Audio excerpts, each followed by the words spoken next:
As part of our Mind-Body Connection series, today I'm going to discuss the concept of unitasking, a term referring to being able to screen out all other tasks and focus on the one at hand, and why it is at the heart of what we are doing when using the columns effectively. If you haven't already, click subscribe, ring the bell for notifications, hit like if you like what you're hearing, and put your comments below and we'll get back to you personally. And finally, you can join my weekly group membership meetings, reserve your place in one of my seminars, or purchase any one of my Mind-Body guides, also known as the PDFs, at www.crushingdoubt.org. Now, without further ado, here's our episode on unitasking. As many of you know, the column system comes out of my own experience trying to organize my mind-body experience and know what to do at any given moment. As I've continued to formulate it all, I come to understand more and more about why it works for me and so many others. And when I see another reason it works, I like to highlight that so that you can see why it works, allowing you to have all the more confidence in it. Not only that, but knowing why it works actually makes it easier to operate it in the individual moments you must face. So today, I'm going to talk about the impact of simplifying your moments by having a system and why that is so important. One of the very first problems that I encountered in having any chronic symptom was the desperation to understand it, and the unfortunate pairing with having both too much information and not enough information. Doctors, shockingly to me at the time, either didn't seem to know what was going on, or had information that was both damning and confusing. I remember being comforted by the idea that physical therapy was a whole other field with people who were trained to understand these things, but I found the same thing there. The physical therapist I saw looked baffled when I knew what I was experiencing was something with which millions were dealing. This did not bode well. Acupuncture, chiropractic work, questions about the impact of nutrition, and more swirled in my head. How was I ever going to make sense of this and know what to do? On top of so many professional fields failing me, it's not like anyone and everyone didn't have their opinion and ideas about what to do about chronic pain. It began to remind me of the Harry Nilsson song, "Everybody's Talking at Me." Unfortunately, I heard every word they were saying, and it was getting more and more confusing and overwhelming. This is why the first day of my seminar is about this very idea. You have too much information and not enough information all at the same time, and I need to help you cultivate it so that you can have a clear picture of what is happening, a way to leave a lot of other information behind, either as already integrated into my system, irrelevant or wrong, and methods for how to deal with the individual moments. This was the very thing I wanted, and luckily, my very mathematical brain came in handy.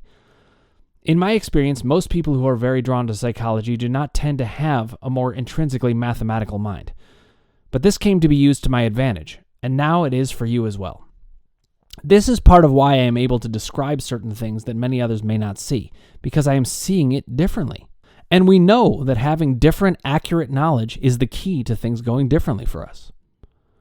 As I explored how I could master these issues and figure them out once and for all, I recognized that there were multiple things going on at any given time, but I was well versed in what I thought was multitasking, so I figured I would be up to the challenge of that aspect. I had not been hopeful that this was a challenge that could be met, though, before I discovered Sarno, because I had been given no reason to hope. Once I had the basic information, though, I started to work on it, still quite daunted by all of the things I would have to do. I understood already at some level that we are moment-to-moment beings. I had never really stayed in one place psychologically. Every day seemed like a chapter of the Odyssey. I never knew where I would end up, which made the sense of multitasking all the more important. But it also meant that staying on task would be important, because the task was always shifting. I needed organization and clarity. I needed answers. But I also needed a process that could handle all of these tasks at once in a fluid way. I didn't understand it at the time, or even until quite recently, what it was that made my form of organization so effective. But looking at it recently, I came to see something important in how to understand what I do to help myself, and what it is I am offering to others in bringing my system to them and helping them build their system within my system. Without realizing it, one of the problems that we face when trying to get better is the societal expectation that has become infused in us that we need to always multitask to be efficient. What turns out to be true, though, is that this is an inaccurate way of describing what people are doing when they're multitasking. What's actually going on in good quote-unquote multitasking is that the person has become very effective at what I am now calling unitasking, doing one thing at a time in an organized, focused, but flexible manner. So much so that they can do 100 things, supposedly at once, but actually one at a time in rapid succession. This is part of what I do in my membership groups. I help people to understand their moment-to-moment experience so that they can become much more narrowly focused on the given task at hand, rather than feeling overwhelmed by needing to do it all at once. Every problem can be understood. Every problem has steps to address it well. By breaking the problem down into its parts, we don't have to do the impossible task of doing more than one thing at a time. Instead, we become highly efficient at not doing more than one thing at a time in such a way that allows us to switch gears to another one thing over and over again whenever we need to in the most flexible way possible. In other words, multitasking is actually the capability to do one task at a time, but to achieve these tasks quickly and efficiently with the flexibility to move from one to the next without losing track of it all. But you really aren't doing more than one task at a time. Now, how can you do this? You'll need a system that makes it all understandable to you in such a way that does not require so much work in the fluid shifting that is required. That's a big part of why the columns work. In the end, it helps to recognize that you really only have one task at each given moment within the columns. The key is in recognizing which task it is and getting better and better at mastering each task. Recognizing unitasking opens up freedom in each column. For example, in the power column, you might recognize the task of the moment to be putting down a burden you did not need to carry. One of these burdens is feeling in too many moments at once with too many responsibilities. But if you have a system on which to rely, then you'll know which moment you are in. You'll know which task is the one of the moment. With doubts, it might be that your first task is to calm yourself down. Then you might have the next task of articulating the doubt. Then you address it with science and logic.